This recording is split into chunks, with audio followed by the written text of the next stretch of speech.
जीवन का भी कोई उद्देश्य होता होगा? अगर कोई मुझसे पूछे तो मुझे लगता है लाइफ इज़ विदाउट गोल, क्योंकि आप देखते हैं life is a journey of continuously walking. जो शुरुआत है वो हमारे जन्म से होती है, और मुझे लगता है इस लाइफ जर्नी का जो एंड है वो मृत्यु है। सब कुछ बीच में ही है ना? वो नज़ारे बीच में ही हैं जहाँ से होकर आपको गुजरना है। आप देखेंगे कि एक लंबा रास्ता है जहाँ पर आपको लगातार चलना है, और वो जीवन रूपी रास्ता है। जीवन रूपी इस रास्ते पर लगातार चलना जरूरी है, ताकि आप अपने साथ होने वाली विभिन्न घटनाओं को देख सकें, और वो घटनाएं इसके आर पार किनारों पर हैं। आपको नहीं लगता कि जीवन में कुछ ऐसी संभावनाएं हमें दिखाई देती हैं जो हमें लगता है कि बहुत अनिश्चित हैं, और वो भी हमारे साथ घटित होती हैं? लेकिन यहाँ पर लाइफ जर्नी की एक शर्त है कि आप रुकेंगे नहीं, है ना? क्योंकि रुकेंगे तो आप आगे के नज़ारों को भी मिस कर देंगे। आप सोचिए, एक रास्ता है जहाँ पर आपको लगातार चलना है। आपको वहाँ पर कुछ अच्छे नज़ारे दिखेंगे और कुछ आपके हिसाब से बुरे नज़ारे दिखेंगे। जो बहुत अच्छे सीन है, जो आपके हृदय को भी बहुत ही मधुर लग रहे हैं, और आप लगातार उन्हें देखना चाह रहे हैं, उसके बावजूद भी आपको इस जर्नी को कंटिन्यू करना पड़ेगा, क्योंकि चलना ही जीवन है ना? तो मान लीजिए एक निश्चित आयु है, और वो एक निश्चित किलोमीटर के बाद है ना? जिसको पार करके आपको यहाँ पर अपनी जॉब दिखेगी, है ना? और आप वो नज़ारा देख रहे होंगे एक आत्मा के रूप में। सोचिए, फिर आप आगे जाएंगे और फिर आपको वहाँ पर अपना विवाह दिखेगा, फिर आपको आगे अपना आवास दिखेगा, एक अच्छी फैमिली दिखेगी, फिर आगे कोई और मंजिल आपको दिखेगा। तो ये जो लाइफ जर्नी है वो कंटिन्यूअस रास्ता है, लेकिन यहाँ पर लगातार चलना ही एक शर्त है।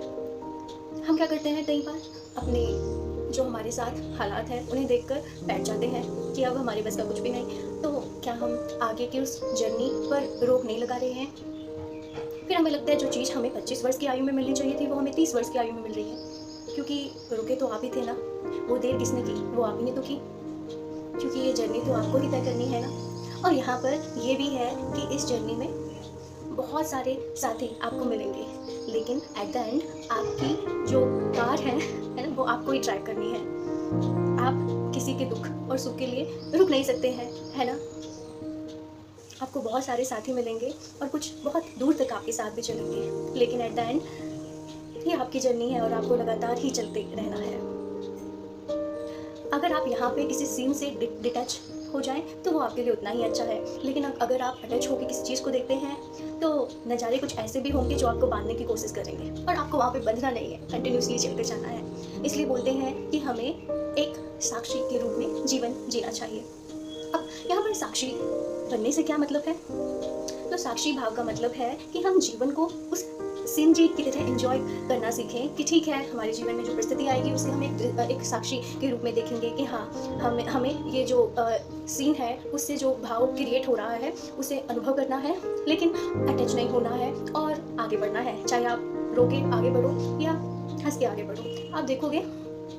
अच्छा, यहाँ पर इम्पोर्टेंट ये है कि आप लगातार चलते रहे तो आपको वो सभी सीन दिखेंगे जो आपकी जर्नी के लिए तय किए गए होंगे, है ना? कुछ बोलते हैं कि नियति भी होती है, और नियति में सब कुछ निश्चित है पहले से ही। अगर वो पहले से कुछ निश्चित भी होगा तो आपको वो दिखता जाएगा, क्योंकि आप कंटिन्यूसली वो सफ़र कर रहे हैं। लेकिन याद रखिए, इस सफ़र की भी एक निश्चित आयु है, और आपको इस आयु सीमा के दौरान ही वो सभी नज़ारे देख लेने हैं जो किसी नियति ने आपके लिए डिसाइड किए होंगे। और ये सब आप अपने कार्यों के द्वारा करेंगे। कैसे? क्योंकि चलना तो आपके ही हाथ में है ना। तो हर स्थिति में, चाहे जीवन में कोई भी परिस्थिति हो, सुख हो या दुख हो, सुख भाव से पूर्ण नज़ारे हो या आपको दुख देने वाले नज़ारे हो, आपको लगातार चलते रहना है, और इस तरह आप वो सभी नज़ारे देख सकेंगे जो जीवन या फिर नियति ने आपके लिए डिसाइड किए होंगे। और इस जीवन की जो जर्नी है उसका कोई मायना भी होगा फिर, या फिर मैं कह सकती हूँ कि आपकी जो जीवन की जर्नी है वो कहीं ना कहीं एक अच्छे मकाम पर जाकर समाप्त होगी।